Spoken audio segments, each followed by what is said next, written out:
Today we're diving into a debate that's been stirring the firearms community for years. The Ruger Mini-14 versus the AR-15.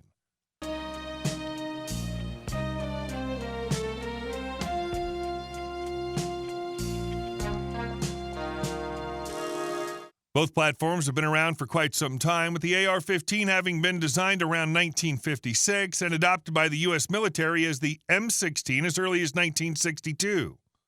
On the other hand, the Ruger Mini-14 was introduced in 1973, designed by none other than Bill Ruger and Jim Sullivan, one of the minds behind the legendary M16. The Mini-14's design was heavily influenced by the iconic M1 Garand and M14 rifles, which were praised for their robustness and dependability. Now the AR-15 often gets the spotlight, but I'm here to show you why the Ruger Mini-14 might just be the better choice for your needs. Let's break it all down. The Mini-14 has a lower and more conservative profile. It looks more like a hunting rifle when it is, in fact, a tactical semi-automatic rifle in an intermediate cartridge. Why does that matter? Well, in today's climate, firearms that look military-style can sometimes attract unwanted attention. Whether it's at the range or during political debates, the Mini-14's appearance is much more unassuming. It looks like a hunting rifle, not an assault weapon. This can be a major plus for those who value discretion or live in areas with stricter regulations around semi-automatic rifles. In my experience, you're less likely to have your nosy neighbors call the cops if they see you taking your Mini-14 to your truck compared to your big, intimidating AR-15. Plus, who doesn't appreciate a rifle that combines performance with timeless good looks? And while the Mini-14 is much more subtle than the AR-15, it performs just as well and is almost as capable. If you're looking for a workhorse, the Mini-14 is hard to beat. Its rugged design and construction make it incredibly durable in a variety of environments. Both platforms have had their crosses to bear. In the early years, the M16 was plagued when the military changed the powder being used in the .556 rounds, which led to reliability issues. To make the problem worse, troops were told that the weapon was self-cleaning and never needed to be cleaned. In fact, no cleaning gear was issued initially. One thing the Mini-14 does better than the AR-15 is the ease of maintenance. The Mini-14 operates using a robust gas piston system, which is cleaner and more forgiving than the AR-15's direct impingement system. Where the AR-15 might get finicky with dust, sand, or moisture, the Mini-14 just keeps chugging along. This is why it's a favorite among ranchers who need a reliable tool for predator control or anyone who wants a dependable rifle for outdoor adventures. The AR-15 uses a direct impingement system in which gas is bled from the barrel, travels down a tube to the rifle's bolt carrier, and pushes the bolt and bolt carrier back, chambering a fresh cartridge on its return. Critics correctly state that this process deposits fouling and hot gases into the bolt and chamber area. Although I don't think it's as big an issue as some folks make it out to be, it does dirty the components, and that's a fact.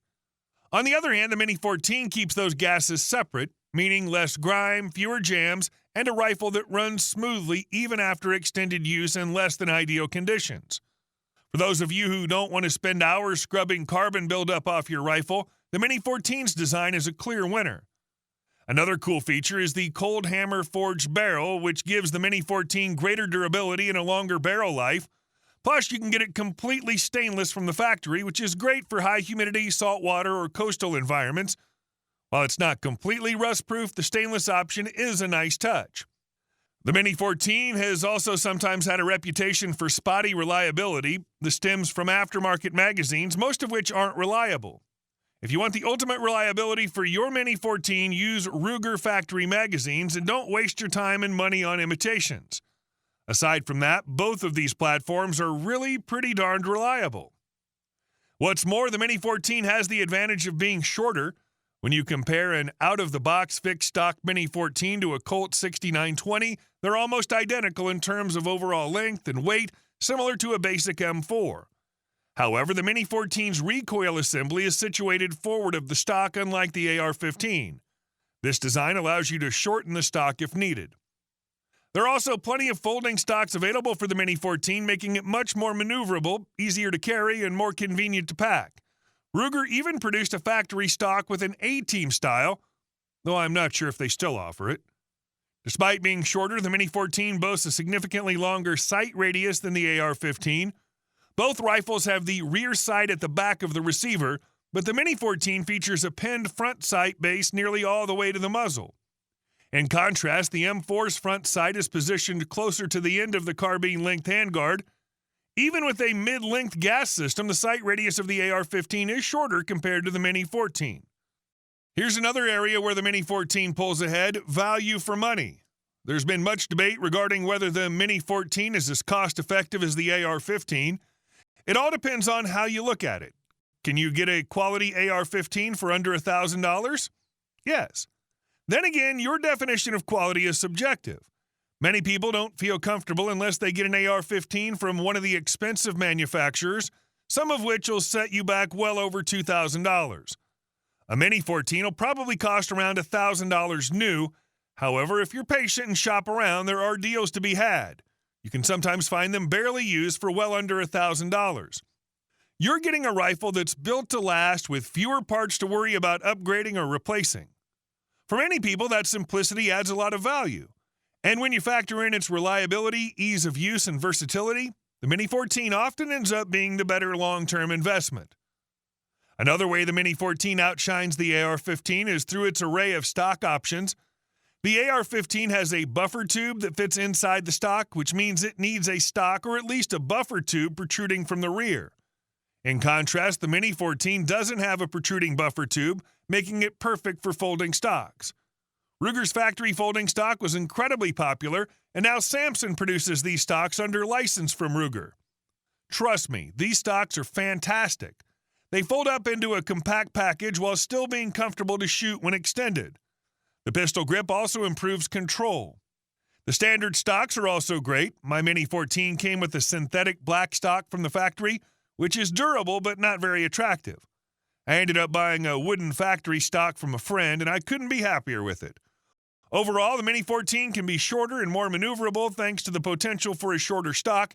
With the folding stock, it's incredibly easy to store, too. So why is the Ruger Mini-14 better than the AR-15? For starters, it's simpler, more reliable, and less intimidating in its appearance.